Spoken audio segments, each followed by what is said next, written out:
Нова партија шах на политичката сцена. Соработката на БС Алтернатива го бранува политичкиот опус. Дали и како? Оваа декларација за здружување против партиите на власта, која ја подпишаа Касами и Гаши, ќе влијае на владата на Ковачевски и Ахмети. Како истата ќе се одрази на изборите идната година. Делот аналитичарите согласни, смирувањето на довчерашните ривали е закана за владата, но се зависи како ќе одиграат албанските политички партии. Оти барем во македонскиот блок работата е јасна. Победник ќе биде ВМРО ДПМН, но за албанскиот блок работите се уште се нејасни. Универзитетскиот професор Божиновски за Алфа вели дека вакво здружување се очекувало. Етничкиот албански блок јасно беше дека по испразнетиот, би рекол, простор кој што го остави Алијанса кога влезе во владата, дека партиите кои што не се дел од таа групација ќе создадат одредена, би рекол, структура со која што ќе им се спротивстават на владеачките партии. Божиновски вели, за сето ова на БС Алтернатива да се исплати. Клучна улога можеби ќе има фракцијата на ДУИ, но и математиките на партијата на Таравари по изборите.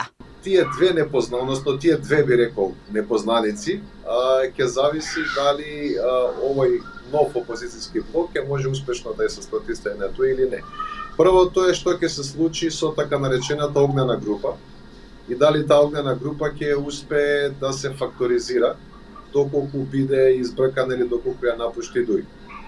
А втората работа е како ќе се постави алијанса во целиот овој случај, односно дали ќе застане цврсто кон својот нов коалиционен партнер ДУИ или ќе остави простор за евентуално коалиција после изборите. Инаку соработката на БС Алтернатива, како што велат и аналитичарите, не беше изненадување, особено ако се зема предвид фактот дека партиите неколку пати на своите состаноци со претседателствата дискутираа за смирување на страстите, се со цел, барем како што велат, за заштита на државата од корупцијата на партиите на власт.